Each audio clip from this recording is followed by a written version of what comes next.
untuk ngomongin masalah sampah nih, kita udah kedatangan bisa dibilang ini ya, yang lebih paham gitu, mungkin dia bisa membagikan ilmunya yang sudah dimiliki. Ya, di sini ada Kak Arienda Atma. Saya akan membacakan CV-nya. Itu Kak Arienda Atma ini merupakan lulusan dari Institut Teknologi 10 November Surabaya, lulusan dari Teknik Sipil. Beliau ini merupakan founder dari PT Daur Langkah Bersama ataupun pendiri dari Pebble.id. Jadi Pebble.id ini merupakan perusahaan untuk pengelolaan limbah dari tekstil ya. Jadi kan kalau ibu-ibu nasabah itu benar banget ya, sering nanya nih misalnya, Mbak kapan ya ada pengolahan mengenai limbah tekstil gitu. Nah mungkin nanti bisa dijawab di sini ya bagaimana langkah-langkah untuk mengelola limbah tekstil. Oke langsung aja kepada Kak Renda Atma. Boleh Kak, waktu dan tempat dipersilakan. Baik, selamat pagi Ibu-ibu. Mana Bu? Selamat pagi. Selamat pagi. Nah, selamat pagi Mbak Arianda. Selamat pagi semuanya. Ini adalah undangan pertama saya untuk berbicara dengan komunitas dari Bank Sampah ya. Karena sebelum-sebelumnya tuh saya lebih banyak itu seringnya diundang sama teman-teman komunitas upcycling, kemudian dari teman-teman di perusahaan yang memang mereka punya concern di pengelolaan limbah, dan ini adalah forum pertama saya untuk saya ngobrol sama teman-teman di Bank Sampah gitu. Artinya ini kesempatan yang sangat menarik buat saya pribadi ya, karena selama ini mungkin saya dapat sudut pandangnya itu dari beberapa komunitas atau beberapa bagian yang sudah pernah kita cukup intens ngobrolnya gitu. Tapi kalau dari sisi Bank Sampah ini sejujurnya ini baru pertama kali. Makanya mungkin ini justru momen yang luar biasa buat saya karena saya pasti bisa belajar sesuatu dari para peserta yang hadir sekarang gitu. Jadi perspektifnya Bank Sampah itu seperti apa dan potensi-potensi apa yang bisa kita gali dari sampah itu sendiri ya. Karena kalau di Pebble prinsipnya kami itu visi misinya adalah bagaimana supaya sampah itu memiliki nilai. Nah, kebetulan di Pebble kami spesifikasinya khususnya itu adalah kami menangani limbah tekstil. Kenapa limbah tekstil? Nah, mungkin saya akan cerita lebih banyak, tapi di sini mungkin kayaknya saya ada sedikit penyesuaian materi ya. Jadi mungkin saya nanti akan menjelaskannya loncat-loncat. Yang penting saya di sini pengen memberikan satu tambahan insight atau satu tambahan informasi nih buat ibu-ibu yang hadir di sini, mbak-mbak yang hadir di sini, supaya bisa berpikir bahwa sampah itu ternyata juga memiliki nilai potensi lain gitu. Selain di drop di bank sampah mendapatkan nilai ekonomis tertentu, tapi sebenarnya di sini kita bisa menciptakan lapangan pekerjaan baru, bahkan mungkin bisa membuat ibu-ibu punya tambahan nih Bu buat nambah beli minyak goreng yang sekarang 40.000 ya Bu ya per kilo. Saya nggak ngerti kalau di Bandar Lampung berapa nih harga minyaknya. Artinya sebenarnya di sini kita bisa menggali potensi yang dimiliki oleh ibu-ibu yang ada di mampu untuk kita bisa menciptakan nilai ekonomi baru dari sampah itu sendiri gitu. Nah, saya mohon izin untuk share screen ya. Udah aman ya?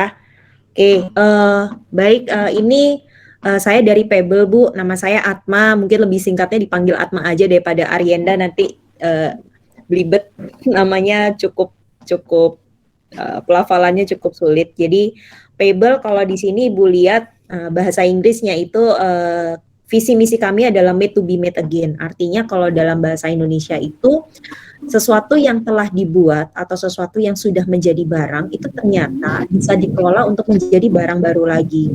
Nah, ini adalah prinsip circular economy atau ekonomi berputar Bu, karena pengertiannya yang selama ini kita pahami adalah yang kita lakukan itu melakukan aktivitas linier, artinya satu garis. Nah, satu garis itu dari mulai misalnya kita beli baju, kita pakai, kemudian kalau bosan mungkin akan kita simpan di lemari atau kita donasikan atau kita buang.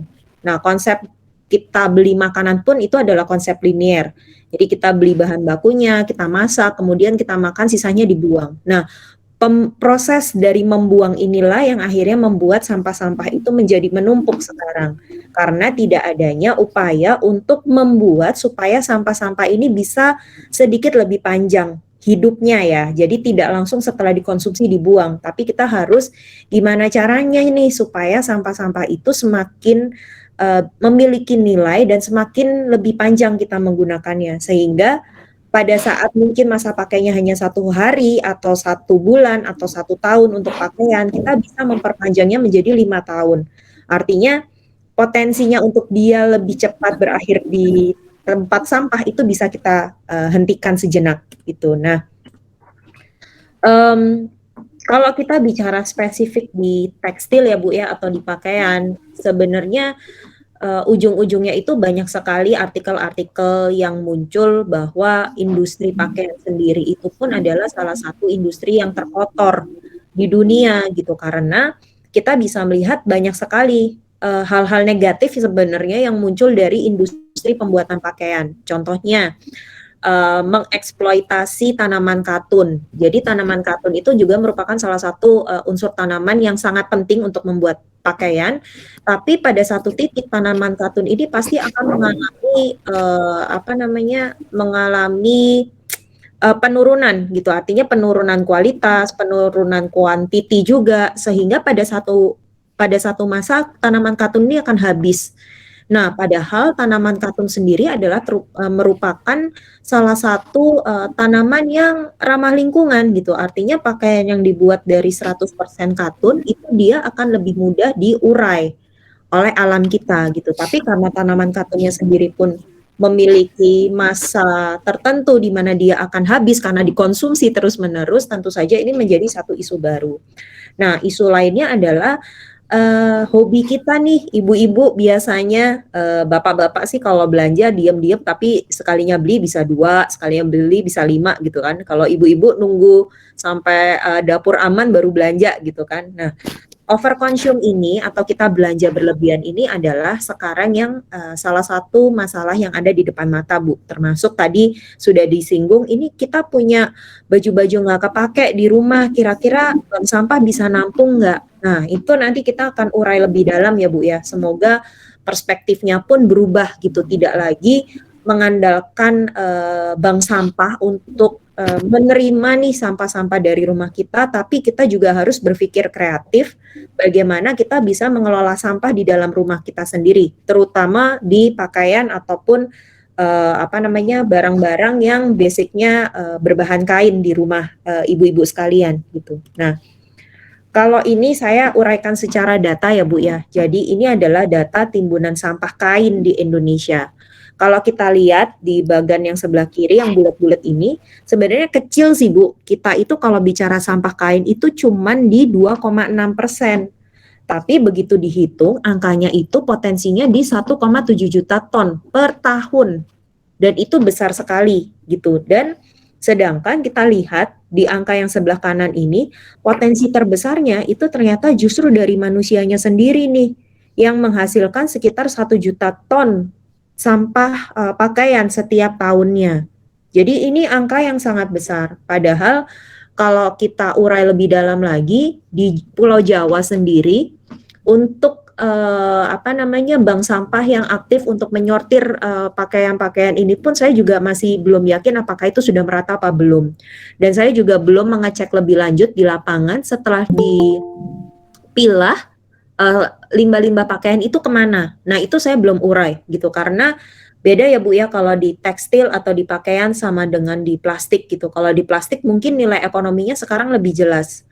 Transaksinya lebih jelas, alurnya lebih jelas dari pengepul, dari pemulung, pengepul, terus akan di-sub lagi ke industri-industri yang memang bisa menyerap limbah plastik ini tadi, dan dengan nilainya masing-masing, tutup botol berapa, botol plastiknya berapa, kemudian kalau ada unsur-unsur plastik lainnya itu nilainya berapa, semuanya itu sudah ada standar nilai ekonominya.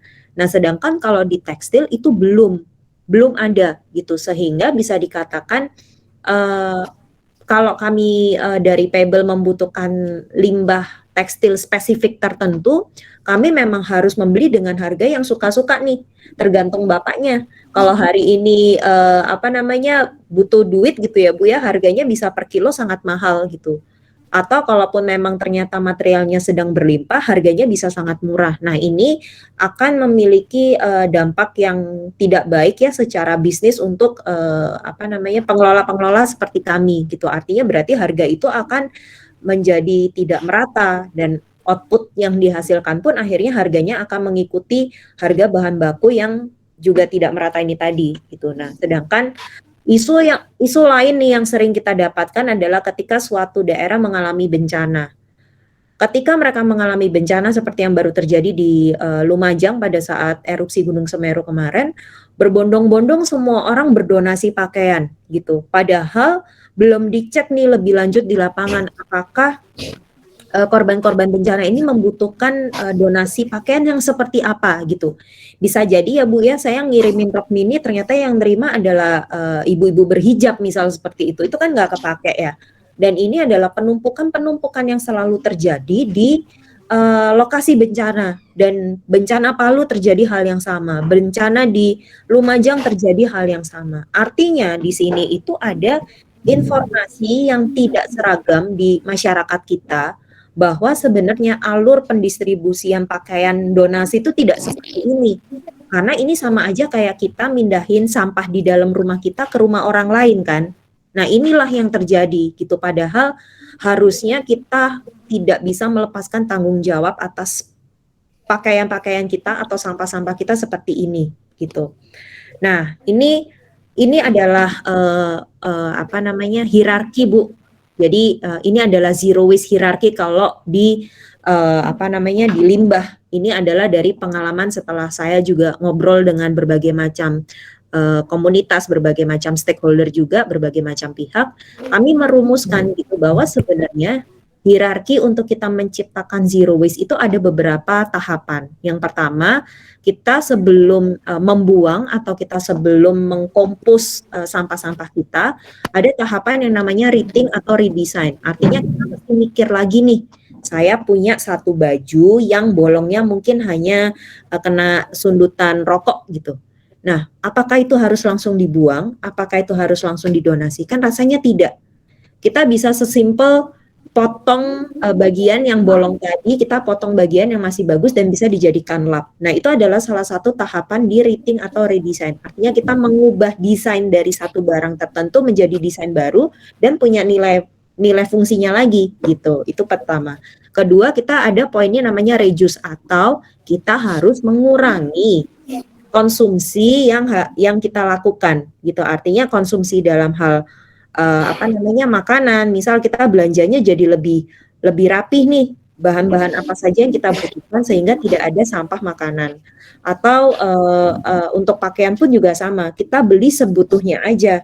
Kita beli memang pakaian yang sekiranya satu model bisa dipakai berbagai macam acara. Kayak misal saya nih, saya suka banget pakai kemeja Bu. Jadi kemeja saya itu mau saya pakai kerja, mau saya pakai santai di rumah, mau saya pakai masak, mau saya pakai sama teman-teman, itu nggak harus berubah gitu ya. Style saya adalah saya dengan kemeja, sehingga satu fungsi pakaian saya dengan berbagai macam aktivitas gitu.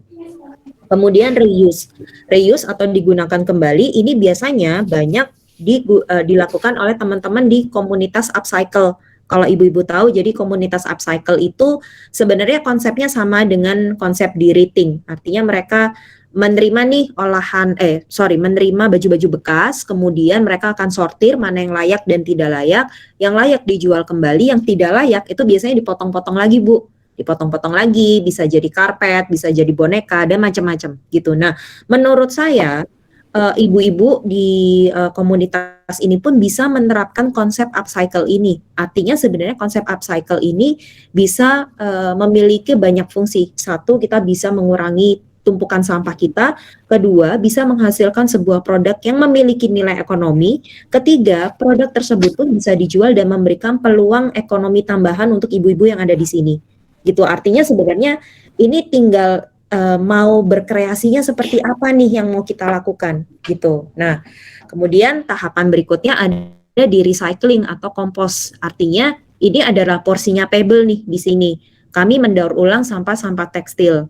Nah, proses daur ulang ini pun saya bisa katakan secara mesin atau secara infrastrukturnya tidak murah ibu-ibu. Jadi di sini menurut saya akan sangat sulit ketika kita mengaplikasikan ini dalam sektor yang lebih kecil, dalam kuantiti yang lebih kecil. Itu akan sangat sulit karena saat ini pun kita punya keterbatasan di kapasitas mesin. Artinya ada kapasitas minimum yang harus kita sesuaikan supaya mesin tersebut bisa berputar gitu. Nah, kapasitas inilah yang saat ini pun hanya bisa disediakan oleh recycler company yang memiliki finansial pastinya jauh lebih stabil gitu. Jadi saya tidak mensuggest proses recycling ini dilakukan oleh komunitas bank sampah.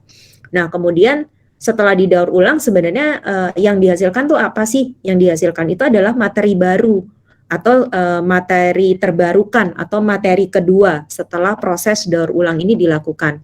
Nah, ini pun juga yang dimiliki oleh Pebble. Artinya kami mendaur ulang limbah pakaian atau limbah tekstil tadi, kami proses sehingga menjadi output material baru untuk bisa digunakan lagi. Nah, potensinya menjadi yang harusnya tadi sampah berumur mungkin 1 tahun, ternyata dengan adanya proses recycle dan material recovery ini, prosesnya bisa kita perpanjang menjadi 5 tahun.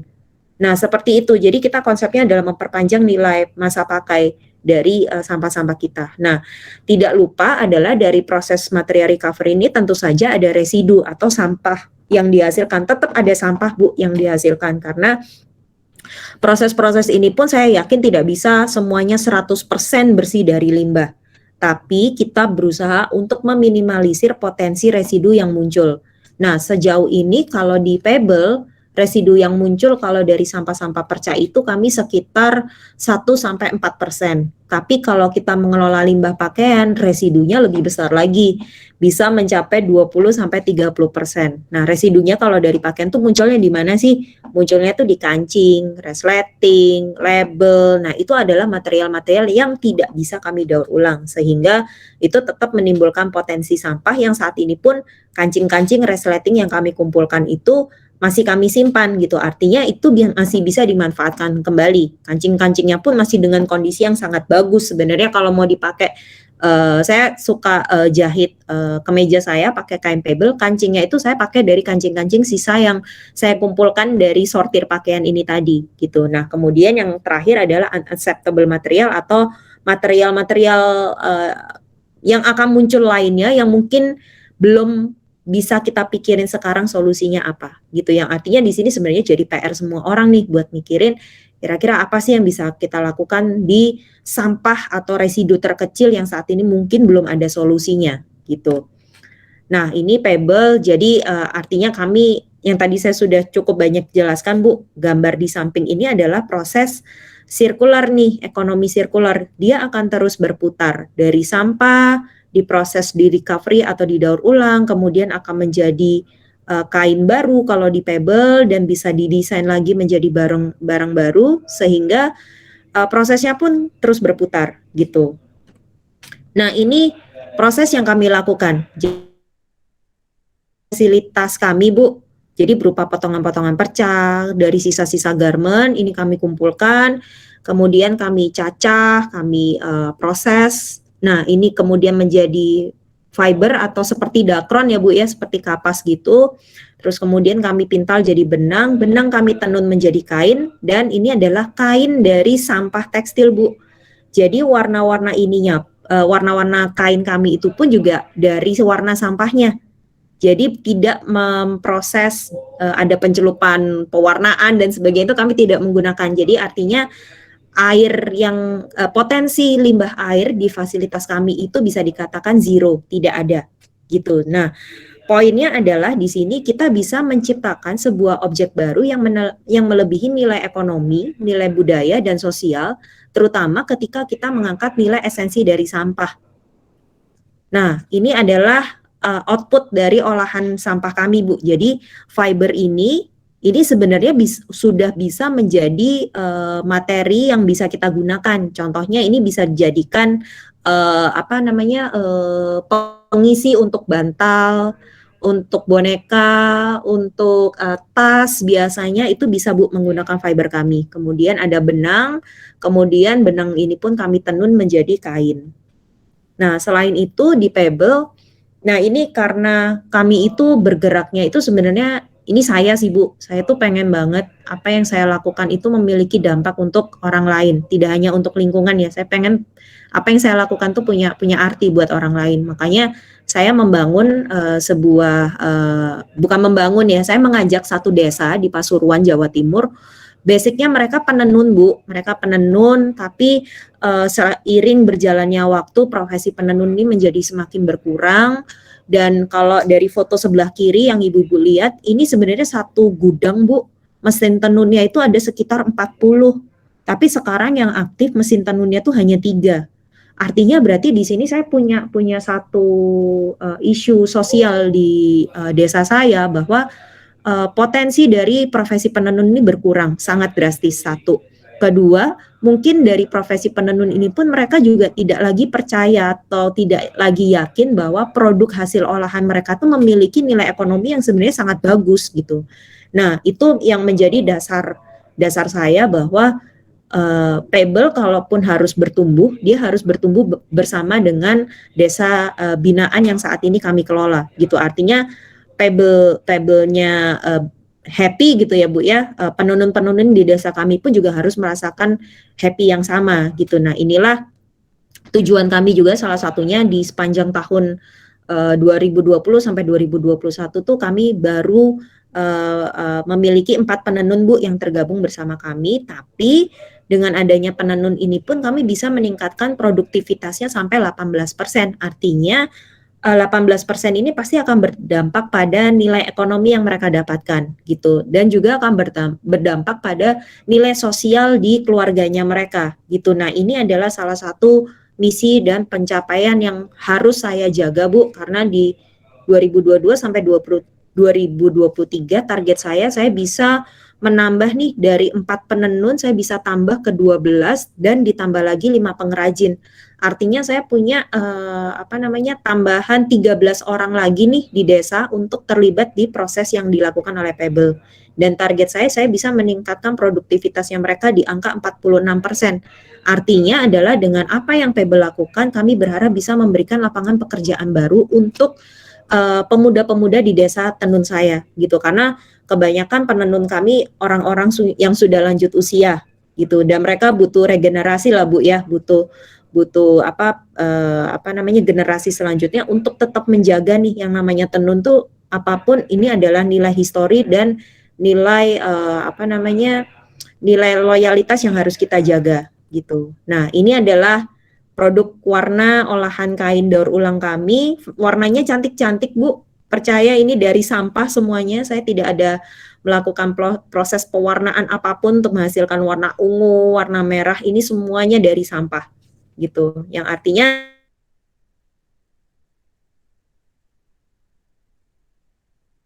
jadi gitu. Nah ini adalah proses yang cukup panjang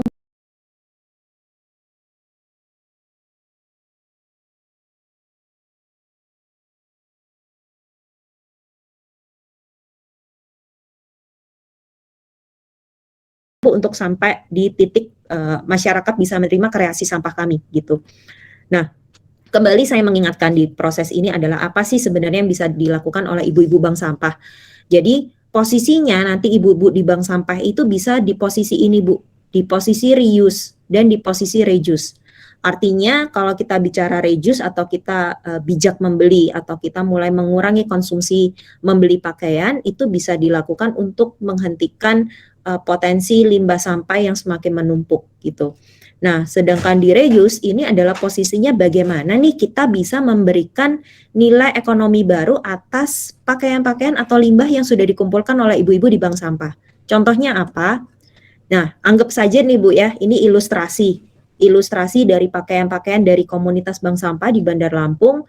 Setelah pakaian-pakaian yang dikumpulkan, nah kita harus pilah dulu Bu, mana yang layak, mana yang tidak layak.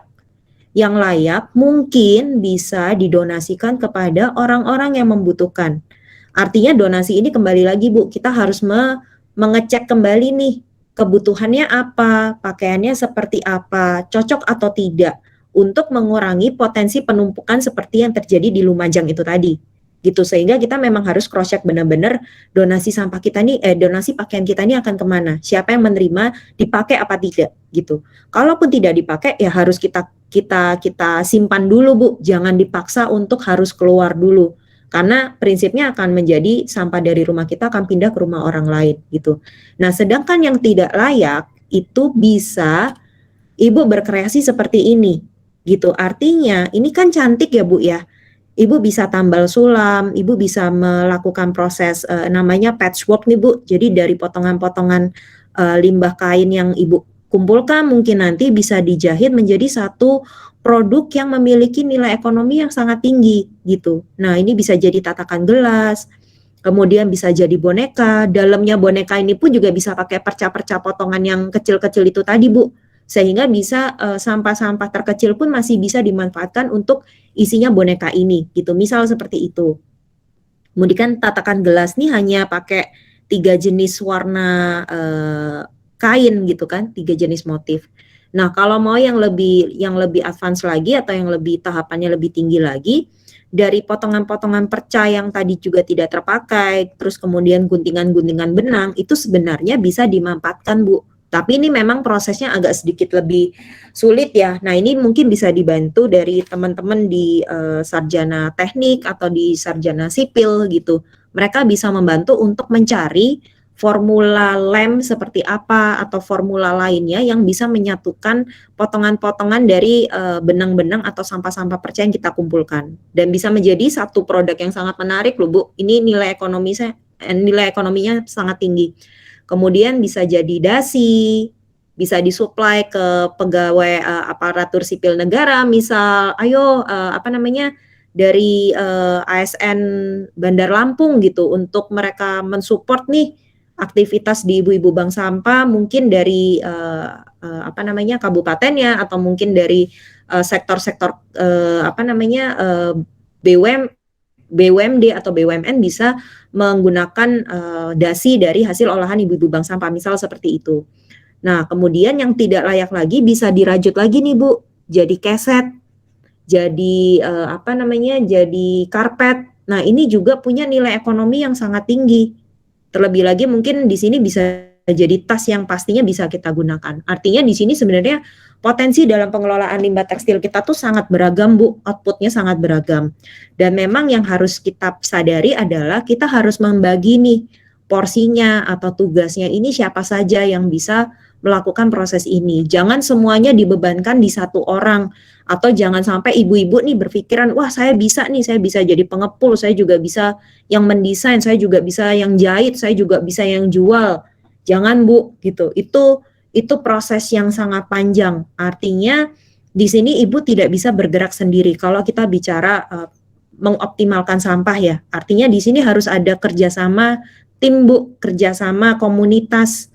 Siapa yang akan mengumpulkan, kemudian siapa yang akan mendesain, siapa yang akan menjadi pengrajin atau penjahitnya, kemudian yang menampung atau yang menjual atau yang buat menjadi ini menjadi program marketing lah ya Bu ya, itu siapa gitu kan, yang pasti supaya pembelinya pun juga puas gitu dengan rangkaian yang diciptakan oleh komunitas di bank sampah atau ibu-ibu yang hadir di sini gitu. Artinya kita harus tahu pembeli itu pasti mereka pengen mendapatkan hasil yang terbaik. Mereka harus terpuaskan supaya mereka mau membeli lagi.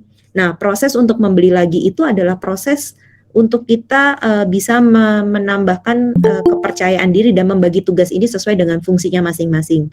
Nah, saya rasa di sini kalau tadi sudah disebutkan banyak sekali teman-teman dari sarjana-sarjana di Kota Lampung yang terlibat di dalam komunitas bank sampah ini, menurut saya ini bisa diurai satu-satu. Artinya nih misal dari pengepul mungkin dari teman-teman dari sarjana lingkungan atau dari sarjana ekonomi bisa membuat satu bagan desain kira-kira seperti apa nih yang bisa dilakukan gitu. Dan di desainnya pun kita bisa melibatkan mungkin bisa mendatangkan penjahit atau misal desainer gitu ya, kerjasama dengan desainer siapa dari Kota Lampung, menghadirkan sosok siapa untuk mengajarkan ibu-ibu untuk membuat desain-desain yang memiliki nilai ekonomis gitu. Saya rasa itu sangat bisa dilakukan. Nah, kembali ke Pebble, jadi pencapaian kami selama 2021 itu kami berhasil mengelola hampir 36 ton limbah tekstil. Artinya 36 ton limbah tekstil ini pun berhasil kami distribusikan kembali ke masyarakat, berhasil dibeli kembali oleh masyarakat, dikonsumsi kembali oleh masyarakat, yang artinya di tahun 2022 ini kami menargetkan sekitar 100 ton limbah atau 100.000 kilo limbah tekstil harus bisa dikonsumsi kembali. Karena apa? Karena di sini saya sudah memiliki perhitungan yang cukup matang ya terkait dengan seberapa banyak sampah yang akan masuk ke fasilitas kami gitu. Artinya kalau ada sampah masuk berarti harus ada sampah yang keluar. Nah, itu adalah teori yang sangat gampang. Jadi artinya kalau saya mentargetkan 100 ton sampah keluar, sebenarnya potensi yang masuk itu jauh lebih besar daripada ini. Karena fasilitas kami itu dalam sebulan kami bisa mengolah 1.500 ton sampah gitu. Tapi ini pun tidak semuanya bisa diproses seperti apa yang dilakukan oleh Pebble. Jadi kami sudah membagi potensi-potensi sampah yang bisa kita lakukan dari sampah yang masuk tadi. Nah, sehingga saya rasa itu adalah akhir dari materi saya. Semoga bisa memberikan insight baru nih buat semua peserta yang hadir.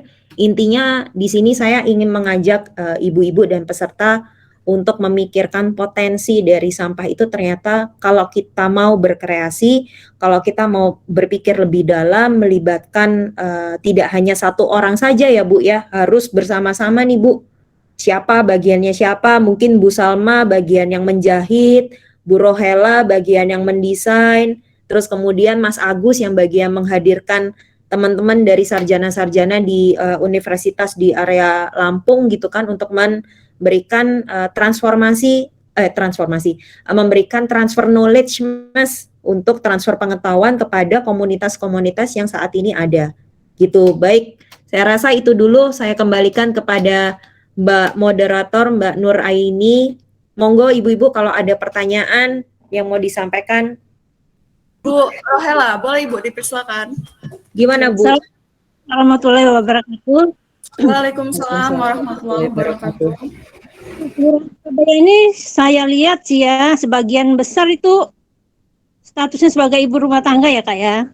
Jadi saya kira kurang ngerti apa yang dimaksud era metaverse ini Kak.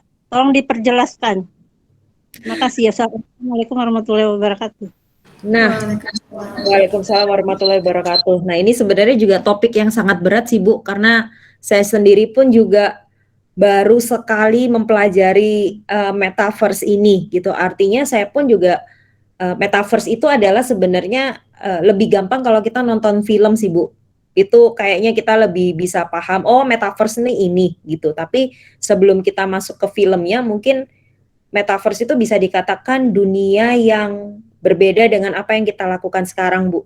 Artinya saya ngelihat Bu Rohela mungkin bukan ibu yang Rohela yang seperti ini gitu. Mungkin saya bisa melihat sosoknya Bu Rohela dengan sosok kartun lah Bu. Misal seperti itu paling gampangnya gitu. Dan dunia metaverse ini pun adalah dunia visual yang akan menjadi satu dunia baru ke depannya gitu. Nah, ini pun juga kami belum mendalami lebih jauh metaverse ini nanti gimana nih sama dunia persampahan gitu. Metaverse ini akan memberikan impact seperti apa dengan konsumsi sampah kita gitu. Karena aturan mainnya kalau di dunia nyata sekarang, kita beli baju kan kita pegang fisiknya ya Bu ya, kita pegang fisiknya, kita pakai nih. Tapi kalau di metaverse itu hanya kayak gambar gitu Bu, kayak gambar, terus habis itu kita beli, kita pakai nih kayak kartun gitu loh Bu. Gitu. Nah, apakah nanti dari sampah yang dari pakaian yang kita pakai di dunia metaverse itu atau dunia virtual itu tadi akan akan menimbulkan sampah lagi apa enggak? Nah, ini saya juga masih belum kebayang nih seperti apa gitu. Artinya ini penjelasan yang sangat sangat berat sih Bu sejujurnya buat saya ya untuk menjelaskan dengan bahasa yang lebih mudah, karena sejujurnya saya pun juga masih sangat minim sekali Bu ilmunya di situ. Jadi mohon maaf saya tidak bisa menyampaikan dengan baik. Saya takut salah Bu, karena saya juga masih belajar masalahnya Bu Rohela. Gitu ya Bu ya. Terima kasih Kak. Sama-sama Ibu. Oke, itu tadi pertanyaan dari Ibu Rohela ya mengenai metaverse. Jadi Ibu mungkin Nur sedikit menjelaskan, mungkin tidak begitu detail juga, ini hanya sebatas yang Nur tahu mengenai metaverse itu simpelnya itu dunia digital. Jadi kalau misalnya sekarang ini kita hidup ada di dunia nyata, nah itu ada namanya metaverse itu dunia digital. Jadi kita seolah-olah masuk ke dalam dunia itu, Bu. Jadi misalnya kita bisa bertemu dalam suatu rapat, tapi itu bukan bertemu secara langsung. Bisa di dalam metaverse itu, ya, bisa secara digital. Seperti sekarang ini sebenarnya kita sudah seperti di era digital ya. Karena kita tidak bertemu secara langsung, tapi kita sudah bisa bertatap muka dan bisa berkomunikasi. Ya, paham. Halo. Assalamualaikum warahmatullahi wabarakatuh. Waalaikumsalam warahmatullahi wabarakatuh. Saya Budiatun dari Bandar Lampung. Pangalan Permai. Pertanyaan saya, syukur alhamdulillah ya, anak-anak muda sudah punya ilmu ya. Kami sudah lansia ini sangat terima kasih karena dengan adanya bank sampah. Kami ikut bersih-bersih mengumpulkan makanan di kilang-kilang untuk dibesarkan ke bank sampah, sehingga bisa nambah nilai ya untuk tabungan anak-anak kita di masa depan dan bisa bersedekah ya. Nah, pertanyakan di sini mengenai tekstil tadi ya Bu ya, baju-baju yang tidak layak pakai kan kita malu mau dikasih orang. Tentunya kami mohon seperti katakan tadi kan punya sarjana seperti Pak Agus tadi katakan ya. Jadi kami mohon pembinaan untuk kami ini tentunya masih belum berilmu lah masalah bikin tekstil tadi. Jadi saya mohon jika saya berkenan kami ini menilai kami menambah nilai kami tentunya sangat bermanfaat lah untuk kami dan untuk anak-anak cucu kami nanti. Terima kasih. Terima saja. Assalamualaikum warahmatullahi wabarakatuh. Waalaikumsalam warahmatullahi wabarakatuh.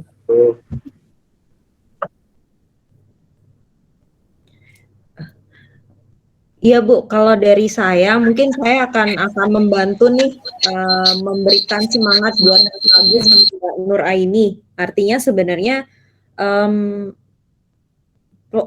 proses di pengelolaan limbah ini akan sangat baik ketika kita bisa bersinergi ya dengan banyak pihak, terutama dengan pemerintah setempat, dengan para aktivis setempat, dengan para teman-teman yang mungkin punya kesempatan menimba ilmu lebih tinggi gitu. Artinya seperti yang kami lakukan di desa binaan gitu. Di desa binaan pada saat kami datang ke desa tersebut, informasinya tuh sangat minim. Jadi kami pun juga, saya tuh 1 tahun Bu bolak-balik ke desa hanya memberikan pemahaman bahwa profesi tenun itu adalah profesi yang luar biasa. Profesi tenun itu bisa memiliki harapan atau kesempatan hidup yang sangat baik, terutama dari sisi pendapatan dan ekonomi.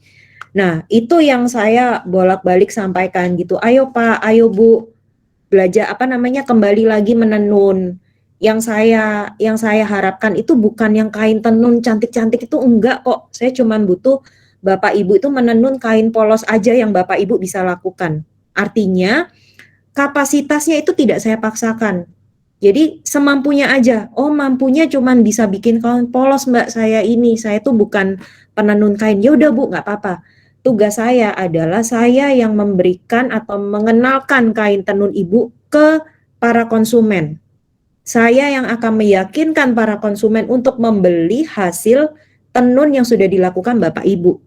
Nah, itu setiap 1 tahun Bu, saya melakukan proses itu sampai akhirnya mereka percaya dengan apa yang saya lakukan, dengan mimpi yang saya sampaikan. Makanya dari situ perlahan, pertama saya cuma baru punya 1 penenun. Habis itu karena di desa ya Bu ya, ini loh nenun ini enak. Karena hasilnya pun mereka sudah punya pembeli yang tetap gitu. Artinya saya kan juga pembeli ya Bu ya. Saya pembeli dari hasil karya-karya penenun ini gitu. Dan mereka nggak lagi menenun tanpa harapan. Mereka menenun terus habis ini saya jual kemana ya?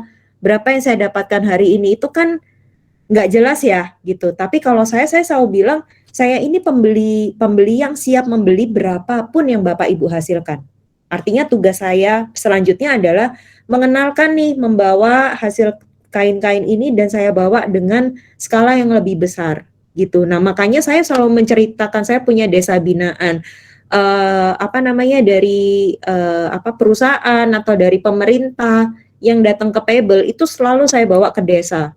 Mereka tuh harus melihat gitu situasi di desa itu seperti apa, potensinya mereka sebesar apa gitu. Nah ini yang harus kita lihat bersama-sama. Artinya di sini pun mungkin harus ada keterlibatan yang lebih besar untuk bisa mendorong nih ibu-ibu yang hadir di sini. Menurut saya ini udah luar biasa ya, ibu-ibu mau duduk mendengarkan saya gitu ya, kenal aja enggak gitu ya Bu ya. Tapi saya yakin di sini Mbak Nuraini sama Mas Agus, saya yakin teman-teman di organisasi ini bisa memberikan harapan yang juga lebih baik gitu kan, bisa menghadirkan praktisi-praktisi yang pas gitu untuk mengajarkan ibu-ibu di sini juga gitu. Jadi mudah-mudahan mungkin malah nanti bisa menjadi satu ini Mas Agus, bisa jadi satu konsep atau strategi yang bisa ditawarkan ke pemerintah daerah. Artinya dengan support pemerintah daerah pun bisa memberikan kesempatan berkreasi kepada ibu-ibu nih.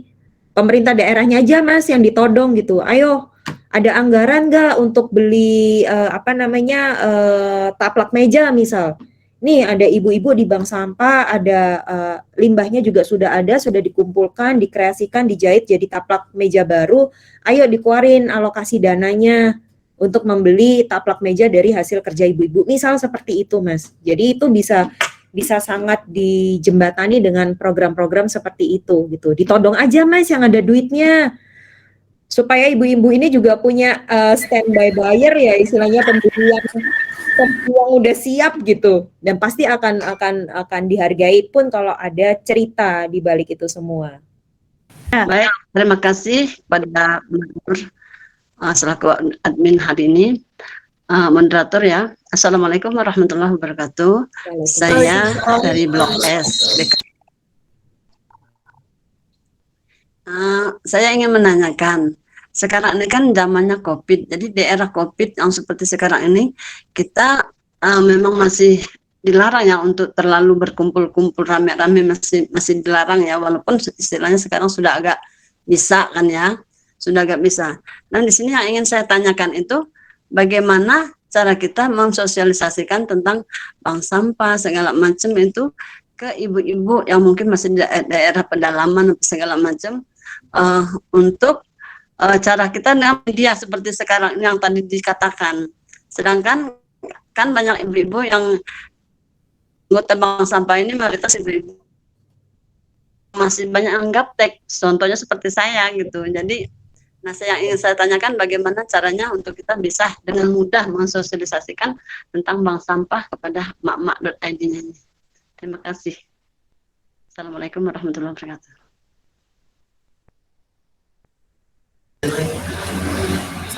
Oke, mungkin ini akan dijawab oleh founder kita, founder Bank Sampah mak.id. Kepada Bapak Agus, silakan. Bu Parlen ya, memang ini ya, memang kita menyadari bahwa saat ini kita masih dalam proses gimana caranya biar kita udah terbiasa dengan suasana di COVID saat ini ya, pandemi ya. Yang sama-sama kita ketahui memang ketika bank sampah ini lahir sebetulnya dalam momen pandemi yang luar biasa. 1 tahun yang lalu itu lagi seru-serunya pandemi ya. Tapi ya mungkin nanti ke depan kita akan coba lebih ini ya Bu ya, lebih coba lebih ketat dalam tanda kutip perihal untuk prokes ya. ke depan. Kemudian juga sebenarnya sejauh yang kita adakan pertemuan, sebenarnya ketika memang kita mematuhi prokes itu sebagian besar juga aparatur di kelurahan, baik itu RT atau lurah pun mensupport gitu. Kalau seandainya memang pertemuan kita dalam SOP prokes dan tentu tidak berkerumun yang berlebihan gitu. Paling seperti itu Bu Parlen. Mungkin nanti ke depan teknis di lapangan ya nanti bisa komunikasi detailnya. Nah ini juga pesan untuk semua peserta ya, tetap kita harus vaksin ya, upayakan kita ikuti dukungan apa yang sudah difasilitasi oleh pemerintah, kita ikuti vaksin. Yang sudah vaksin, yang belum vaksin bisa vaksin 1 terlebih dahulu ya, kemudian yang sudah vaksin 1 bisa melanjutkan ke vaksin 2 ya, seluruh peserta. Jadi insya Allah sehat Bu, vaksin Bu. Selama ini sih kita sudah vaksin sih aman, insya Allah bisa kita dukung pemerintah untuk program vaksin. Cukup itu Mbak Nui, Mbak Nui. Oke, gimana nih Bu? Jawabannya sudah terpuas belum? Ya sebenarnya sih udah puas ya, cuman kan kita untuk kedepannya tadi dikatakan apa namanya dengan media yang digital yang sekarang ini kan masih banyak mak-mak, bahkan yang ada yang nggak punya HP gitu, jadi susah kita untuk komunikasinya segala macam gitu. Tapi udah jelas kok. Terima kasih Mbak Nur, terima kasih Agus, makasih. Assalamualaikum.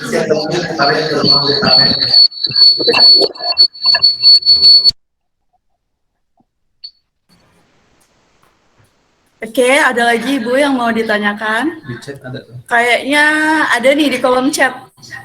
Kalau memang yang dari ibu-ibu belum ada ditanyakan, aku bacain yang dari kolom chat ya. Dari Abdurrahman Fakih. Assalamualaikum warahmatullahi wabarakatuh. Nama saya M. Abdurrahman Fakihudin. Izin bertanya, saat ini sedang booming bisnis thrift baju bekas akibat pandemi. Apa tanggapan Mbak mengenai bisnis tersebut? Boleh langsung dijawab, Kak. Oke. Nah, ini juga pertanyaan yang paling sering sih ditanyakan. Jadi sebenarnya kita mesti sadari dulu ya, bisnis thrifting atau baju-baju bekas ya ibaratnya ya, bisnis baju bekas ini gimana sih? Aman nggak? Atau termasuk aktivitas yang menambah atau mengurangi sampah nggak gitu? Pertanyaan yang harusnya muncul pertama itu adalah kita harus tahu baju-baju bekas itu dari mana. Kalau nih baju-baju bekas itu ternyata dikumpulkan dari komunitas ibu-ibu yang sekarang hadir di sini. Saya bisa katakan ini adalah aktivitas jual beli baju bekas yang baik. Artinya dari Bu Salma mungkin nanti pindah ke Bu Mutiara, dari punyanya jilbabnya Bu Mutiara pindah ke jilbabnya Bu Rohela, misalnya seperti itu Bu. Nah itu adalah dari ibu-ibu di sini sendiri. Nah saya bisa katakan itu bagus. Tapi yang sekarang banyak datang itu justru baju-baju bekasnya dari luar Bu.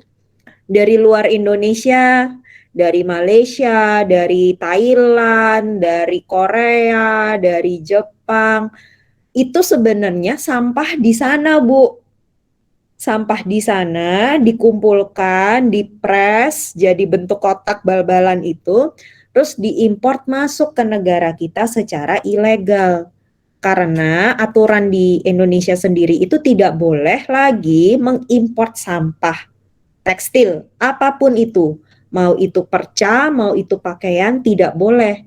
Sehingga sekarang nih baju-baju bekas yang munculnya itu bal-balan dari luar, itu bisa dikatakan tuh sebenarnya sampah Bu, sama kayak yang tadi saya jelaskan. Itu sampah dari rumah orang lain pindah masuk ke rumah kita. Nah itu juga sama gitu. Artinya saya tidak mendukung penjualan baju bekas dengan cara yang tadi saya sampaikan dari luar Indonesia.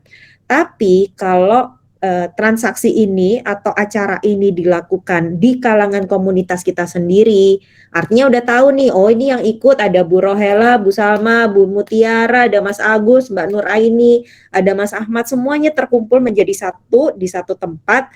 Nah, habis itu tuker-tukeran. Habis itu oh iya ini cocok ya, ternyata bajunya Mas Edi celananya ternyata cocok dipakai sama Mas Agus gitu, misal kayak gitu. Nah itu menurut saya hal yang jauh lebih bijaksana Bu, daripada kita harus membeli dari pakaian yang juga tidak jelas asalnya dari mana. Itu jawaban saya, Mbak Nuraini. Nah, itu tadi jawaban dari Kak Arenda. Untuk Kak Abdurrahman Fakih, gimana nih? Kira-kira udah puas belum sama jawabannya? Atau ada yang mau ditanyakan lagi? Sudah Mbak, terima kasih banyak atas jawabannya. Oke, sama-sama. Kita lanjut ke pertanyaan dari Kak Suraya Maulika. Halo, nama saya Triwati dari Bandar Lampung. Mau tanya, bagaimana mengembangkan kreativitas sampah kain yang simple? Saya tertarik karena pakaian bekas yang numpuk. Wah, pebel banget ini ya Kak ya. Boleh Kak jawab. Nah, Mbak Suraya, sebenarnya tadi contoh-contoh yang saya sampaikan di presentasi, menurut saya itu bisa dikembangkan lebih jauh sih Mbak. Artinya kalau mau melakukan bisnis apapun ya, kalau kita mau mengembangkan kreativitas, yang terpenting yang harus kita lakukan adalah kita harus melakukan research atau riset dulu nih, barangnya akan seperti apa, materialnya apa, kemudian siapa yang akan melakukan, bagi-bagi tugasnya seperti apa gitu. Nah, ketika informasi dan risetnya sudah sangat cukup, saya rasa kreativitas apapun yang muncul dari hasil pengelolaan sampah itu pasti akan memiliki nilai ekonomi. Gitu, pasti akan memiliki nilai ekonomi. Seperti yang kalau di Pebble kan kami di sini kapasitasnya hanya sampai di kain ya. Artinya sebenarnya kalau kami memproduksi taplak meja sendiri atau memproduksi sarung bantal sendiri sebenarnya bisa. Tapi itu tidak kami lakukan. Kenapa? Karena kami berharap dengan adanya Pebble bisa menggerakkan UKM-UKM nih, UMKM lainnya pun untuk terlibat dengan gerakan yang kami lakukan gitu, sehingga semuanya nggak semua-muanya harus dilakukan sama Pebble lah. Masa Bu, saya udah bikin kain, tapi saya juga yang bikin sofanya sendiri, saya yang bikin sarung bantalnya sendiri. Nanti saya sendiri Bu yang bahagia Bu, gitu kan. Nah itu menurut saya tidak ideal gitu. Artinya kalau kita bisa berbagi dengan kesempatan UKM atau UMKM untuk bertumbuh, saya rasa itu adalah konsep yang paling ideal. Artinya kalau kita mau terlibat di menyerap limbah atau terlibat dalam proses yang kita lakukan dalam menyelamatkan limbah-limbah pakaian ini, ya kita lakukan sama-sama gitu. Artinya ini adalah PR kita semua loh Bu gitu. PR sampah ini bukan hanya cuma Pebble aja nih yang punya tanggung jawab untuk mengelola sampah-sampah ibu-ibu di sini gitu, tapi ini adalah tanggung jawab kita bersama. Artinya ya harus semua ikut mikir gitu, harus semua yang ikut berkreasi bagaimana kita bisa menyelamatkan sampah-sampah kita. Seperti yang tadi Bu Salma sampaikan gitu, ini tuh ekonomi itu baik untuk anak cucu kita, tapi lingkungan dan bumi yang sekarang kita tinggalin itu juga kita harus menyiapkan untuk anak cucu kita juga gitu. Jangan sampai hanya sampai di generasi kita saja yang bisa melihat hijaunya hutan gitu atau melihat birunya laut gitu. Tapi cucu kita pun juga harus memiliki kesempatan yang sama dengan apa yang kita rasakan sekarang. Iya, benar banget ya Kak ya. Jadi memang kalau bisnis itu nggak cuma mengenai ekonomi ya yang harus kita utamakan, tapi juga harus ada dampak sosialnya, harus ada dampak terhadap lingkungannya gitu. Betul, betul. Ada lagi nih Kak, dari Kak Veronica Darsila. Assalamualaikum, nama saya Veronica Darsila dari Bandar Lampung. Saya mau tanya limbah apa saja yang mudah untuk didaur ulang dan lebih bermanfaat, serta tinggi nilai ekonominya. Oke. Nah, ini pertanyaan yang menarik ya, karena tadi saya juga belum menjelaskan sih material-material apa yang bisa didaur ulang atau bahan apa yang bisa didaur ulang dan bahan apa yang tidak bisa didaur ulang. Nah, ini patut disadari ya Bu ya. Jadi saya bicara yang tidak bisa didaur ulang dulu. Yang tidak bisa didaur ulang itu adalah bahan ini Bu. Sebentar, saya lagi cari bahasa Indonesianya. Celana senam Bu. Nah, celana senam itu tidak bisa didaur ulang Bu. Yang melar-melar itu, yang ketat-ketat itu, nah itu tidak bisa didaur ulang. Artinya itu ya ketika Ibu beli ya nggak bisa Bu, itu nggak bisa didaur ulang. Tidak ada teknologi yang bisa mendaur ulang bahan si celana senam ini tadi. Itu tidak bisa didaur ulang. Kemudian kulit Bu, material-material kulit atau dari tas itu biasanya kan suka pakai kulit sintetis. Nah, itu juga tidak bisa didaur ulang. Jadi kalau beli tas Bu, lebih baik tas berbahan kain saja. Jangan tas berbahan kulit. Kalau mau punya bahan kulit, 1, 2 cukup Bu. Kalau 20 namanya buka toko ya Bu ya. Gitu. Jadi 1, 2 aja. Kemudian sisanya lebih baik yang berbahan kain. Nah, kemudian kita bicara yang bisa didaur ulang. Basicnya sih kalau saya lihat sekilas ya dari peserta semua yang hadir di sini, yang Ibu pakai, yang Mas-mas pakai, yang Bapak-bapak pakai ini, semuanya basicnya bisa didaur ulang. Artinya kaos yang dipakai Mas Ahmad sama Mas Agus didaur ulang. Hijab yang dipakai oleh ibu-ibu di sini semuanya bisa didaur ulang. Pakaiannya pun kalau saya lihat sekilas itu bisa didaur ulang, Bu. Artinya Ibu tidak usah khawatir dengan yang sekarang ini Ibu pakai. Saya rasa juga pasti kebanyakan mungkin di lemari model-model kainnya mungkin akan sama lah. Kira-kira akan sama. Nah, itu semuanya bisa didaur ulang gitu. Nah, lebih bermanfaatnya sebenarnya kita menilai-nilai manfaat itu kita lihat dulu nih potensinya apa gitu dan akan dimanfaatkan menjadi apa gitu. Selama sampah itu bisa diperpanjang saja konsepnya ya, kita bisa memperpanjang masa pakai dari pakaian kita, menurut saya itu sudah memiliki nilai manfaat.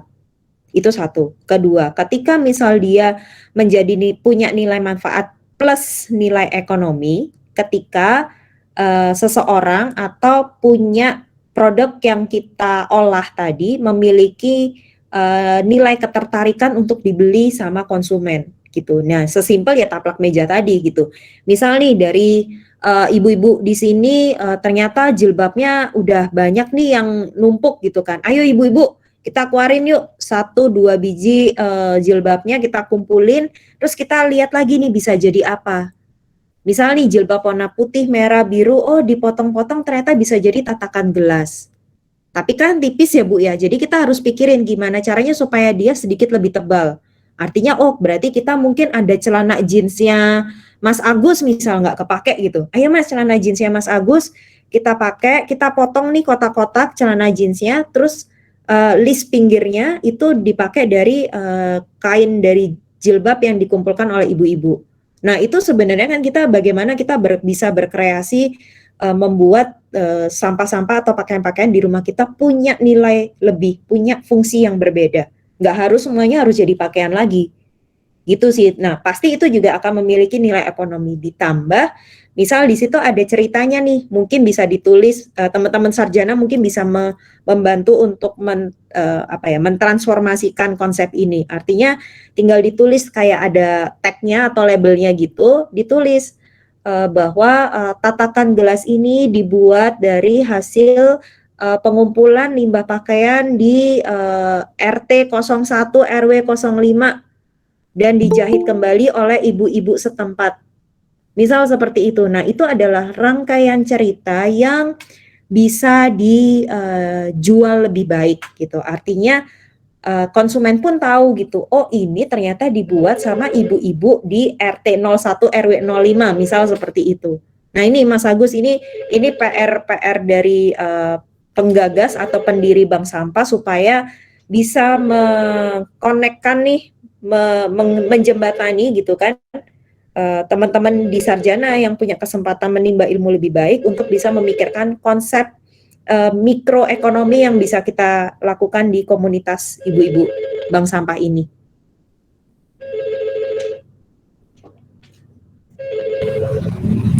Ya, jadi itu jawaban dari Kak Arenda. Gimana Kak Veronica? Kira-kira ada yang mau ditanyakan lagi nggak nih?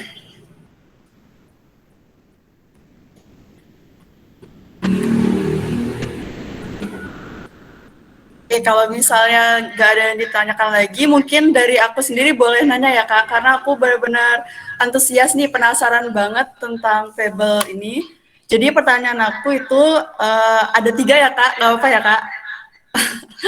Boleh, jadi dari yang pertama itu, potensi dari Fable ini mengenai hasilnya ya Kak, hasil dari produksinya, itu apakah harganya lebih mahal Atau mungkin gimana tuh Kak? Atau mungkin itu memang dilihat dari segi harga atau segi estetika gitu. Itu yang pertama. Terus yang kedua, untuk pengambilan limbahnya Kak. Nah, itu pengambilan limbahnya gimana? Dan yang terakhir, tentang tantangan pengelolaan limbah tekstil ini Kak. Saya jawab ya, yang poin pertama. Jadi hasil produksinya, soalnya saya sering juga sih dapat pertanyaan. Biasanya nih barang-barang yang kalau mengelolanya dari sampah, proses daur ulang itu biasanya harganya mahal. Dan pasti kalau dan itu yang memang sering terjadi gitu. Saya pun juga melihat barang-barang yang ramah lingkungan itu kenapa ya mahal gitu. Pada saat saya belum tahu ya proses yang terjadi ini seperti apa gitu. Tapi setelah saya mengerjakan Pebble, saya baru sedikit agak paham sih kenapa menjadi barang-barang ini menjadi sedikit lebih mahal. Satu, dari yang Pebble lakukan yang membuat mahal atau murah itu sebenarnya relatif ya. Tergantung dari kemampuan konsumen kita seperti apa gitu. Mungkin dari ibu-ibu di sini melihat harga kain Pebble pun, waduh mahal banget ya, ini saya nambah 50.000 udah bisa jadi satu set baju nih, nggak perlu jahit, nggak perlu ini, nggak perlu itu gitu. Tapi ada konsumen lainnya yang mungkin menganggap bahwa kain kami terlalu murah gitu. Nah ini sebenarnya mahal murah itu agak sulit kita samaratakan gitu, karena kemampuan ekonomi masing-masing orang berbeda dan prioritasnya berbeda. Tapi Relatif ya, penilaiannya ya Mbak ya.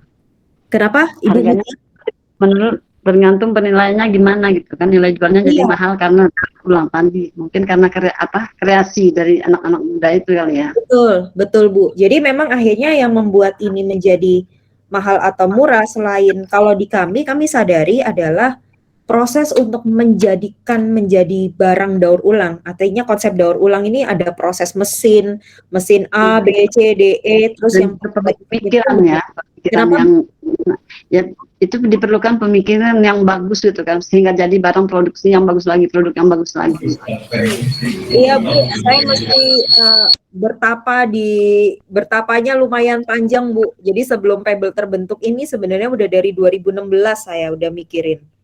2016 baru bisa terwujud sekarang gitu. Artinya tuh sebenarnya perjalanan yang cukup panjang gitu. Nah artinya kalau dari kain sih sebenarnya kalau saya yang kainnya Pebble itu harganya itu masih, kalau di Pulau Jawa ya Bu ya, saya nggak ngerti kalau di Lampung. Di Pulau Jawa itu harga kain saya itu bahkan lebih murah daripada kain-kain tenun yang pada umumnya gitu. Artinya karena kain saya pun juga tidak harus membutuhkan teknik tertentu untuk menciptakan motif gitu. Kain saya lebih murahnya di angka itu. Nah, walaupun nanti setelah masuk ke tangan produsen atau yang berkreasi dengan kain-kain saya, mereka juga ada nilai lagi kan, mesti mikir lagi gimana dan sebagainya sehingga nilainya pun semakin bertumbuh gitu. Nah, itu yang salah satu yang mempengaruhi kenaikan sebuah barang gitu, karena ada proses pemikiran seperti yang disampaikan Bu Mutiara, udah benar sekali Bu. Memang pikiran itu kadang kita nggak ngerti harus menghargainya seperti apa gitu, tapi yang mungkin dari Mas Agus juga nanti bisa dibantu Mas, difasilitasi memberikan pemahaman atau penambahan ilmu terkait dengan kalau kita berjualan supaya nggak kemahalan, nggak kemurahan, itu gimana caranya. Nah, itu ada rumus-rumus tertentu Mas, hitungan tertentu. Jadi nilai-nilai atau harga yang ditawarkan oleh ibu-ibu di sini pun memiliki nilai yang kompetitif dengan pesaing yang ada di pasaran gitu. Nah, itu ada rumusannya, mungkin nanti bisa didatangkan di sesi berikutnya bagaimana cara memberikan harga untuk barang jualannya Bu Mutiara misal kayak gitu. Nah, itu bisa jadi satu sesi terpisah. Yang artinya kedua tadi melanjutkan pengambilan limbahnya dari mana? Sejauh ini selama ini kami itu dapatnya dari pabrik-pabrik garment di Pulau Jawa. Jadi pabrik-pabrik garment tersebut mendistribusikan limbahnya kepada kami untuk dikelola. Jadi kebanyakan dari situ. Tapi untuk seperti pakaian itu sejujurnya saya masih tarik ulur Mbak Nur Aini, karena kalau istilahnya tuh saya punya Dropbox ya, atau saya punya kotak penyaluran limbah pakaian. Tapi itu tidak bisa saya buka terus-menerus karena dari apa yang saya alami 1 tahun kemarin, saya melihat kecenderungan orang untuk membuang pakaiannya secara tidak bijaksana itu masih besar. Berarti di situ PR saya adalah mengedukasi masyarakat supaya mau memilah dulu nih mana yang harus ditaruh di kotak pembuangan pakaian itu, yang layak seperti apa, yang tidak layak seperti apa gitu. Nah, yang seharusnya kami kelola itu yang justru yang tidak layak. Jangan sampai yang layak itu juga masuk ke kami. Nah, itu kami nggak mau biasanya. Nah, ini jadi satu PR tertentu yang tempat penampungan sampah pakaian ini pun kami sifatnya masih on off. Jadi buka tutup lah ya, buka tutup karena kami juga punya stok sampah lain yang harus kami kelola. Jadi jangan sampai sampahnya kembali lagi. Jangan sampai sampah orang lain jadinya nimbun nih di fasilitas kita. Artinya ya bisa jadi Pebble bisa jadi tempat penampungan akhir terbesar untuk sampah tekstil mungkin ya. Jangan sampai itu terjadi gitu. Jadi itu kami atur betul-betul. Nah, kemudian yang ketiga adalah tantangannya kalau di sisi proses daur ulangnya sejauh ini sudah bisa kami lalui secara baik gitu. Artinya tantangan atau masalah pasti tetap ada muncul di lapangan, tapi sejauh ini bisa kami atasi. Justru sekarang tantangan terbesarnya adalah konsumennya sendiri, masyarakatnya sendiri, pemerintahnya sendiri sebagai pembuat kebijakan regulasi. Kemudian ketemu lagi dengan komunitasnya sendiri gitu. Artinya tantangannya itu akan berkaitan dengan pengetahuan dari masyarakat kita. Nah, itu tugas kita bersama untuk saling mengedukasi, memberikan pemahaman, memberikan paparan, memberikan pembinaan untuk semua yang terlibat di dalam proses ini. Nah, tantangannya itu lebih ke masalah edukasi dan pembinaan supaya masyarakat kita bisa bergerak ke tahapan yang lebih baik lah untuk pengelolaan limbah kita sendiri. Itu sih, Mbak Nur. Itu Mbak, Terima kasih banget. Ya, Ibu Mutiara ada yang ingin ditanyakan Bu? enggak, itu kalau untuk pemasarannya gimana gitu kalau misalnya di daerah kita di Lampung sini. Mungkin untuk pemasarannya nanti gimana gitu Mbak. Terima kasih. Iya, kalau pemasarannya Pebble sebenarnya kami dengan online sih Bu, artinya sebenarnya bisa ordernya ke nomor WhatsApp-nya Pebble gitu. Artinya kita membuka nomor WhatsApp ini bagi kami itu lebih mudah untuk dijangkau. Selain kami ada pembelian di website juga, tapi nomor online ini pun saya rasa salah satu hal yang menurut saya penting karena ini adalah transaksi yang tidak biasa. Artinya adalah kain daur ulang 100% dari sampah itu sama sekali belum pernah diciptakan, Bu. Jadi saya itu cukup bukan melanggar ya. Saya itu nekat ya. Mungkin saya ini terlalu pikiran saya ini terlalu gila mungkin ya.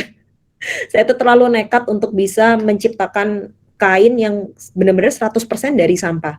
Karena idealnya sebenarnya yang berani dilakukan oleh produsen-produsen kain, mereka kandungan daur ulangnya atau kandungan sampahnya mungkin maksimal di 20%.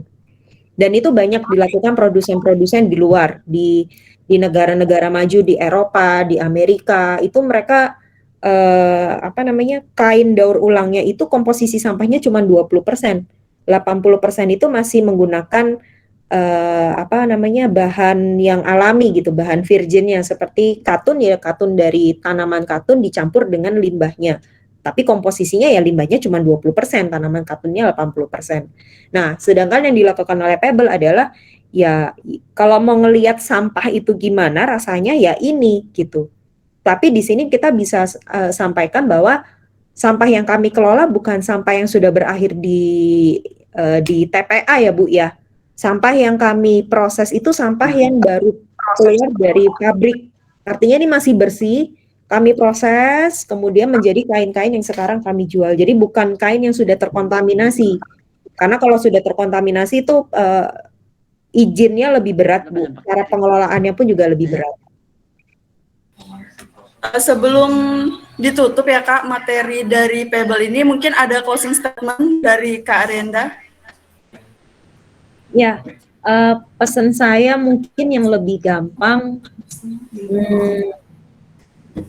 masalah yang kita hadapi ya Bu ya, khususnya di sampah itu adalah baru satu masalah yang kita hadapi terkait dengan lingkungan kita, terkait dengan rumah kita. Gitu. Artinya ya kita harus bisa menjaga dengan baik rumah kita dari potensi-potensi pengerusakan yang mungkin muncul justru dari manusianya itu sendiri. Gitu. Jadi saya berharap di sini ibu-ibu yang luar biasa ini yang sudah bergabung dengan komunitas Bank Sampah emak.id ini, saya berharap ini adalah tugas yang tidak mudah ya Bu ya, bagi ibu-ibu dan bagi kami pun juga di sini buat Mbak Nur Aini, Mas Agus, saya sendiri, kita memberikan atau kita sama-sama berpikir mencari solusi yang terbaik untuk pengelolaan sampah kita gitu. Jadi saya cuma berharap di sini ibu-ibu bisa memberikan informasi ke lingkungannya, ke teman-temannya, bagaimana cara mengatasi permasalahan limbah kita sendiri, bagaimana kita bisa memberikan nilai tambahan ekonomi gitu atas sampah-sampah yang kita kelola gitu, yang artinya di sini masalah yang kita hari ini hadapi adalah tanggung jawab kita semua bersama sih Bu. Jadi saya mohon titip kalau boleh informasi yang hari ini ibu-ibu terima bisa disampaikan lebih luas sehingga banyak lapisan masyarakat lain yang juga ikut tergerak dan tersadar dengan isu yang saat ini ada. Dari saya demikian, terima kasih undangannya Mbak Nur Aini, Mas Agus yang sudah memfasilitasi. Luar biasa nih saya ketemu dengan ibu-ibu di Lampung, saya di Jawa gitu kan, kita bisa ketemu di satu media yang apapun itu ternyata lebih dekat ya Bu ya sekarang ya. Dengan COVID kita harusnya mengambil hikmah nih Bu. Kalau nggak ada COVID kita nggak akan belajar Bu yang namanya webinar pakai layar handphone atau layar laptop gitu kan. Tapi yang di Lampung bisa berjumpa dengan saya yang ada di Jawa gitu. Luar biasa ibu-ibu. Terima kasih loh waktunya. Keren sekali. Keren sekali. Terima kasih. Saya kulik.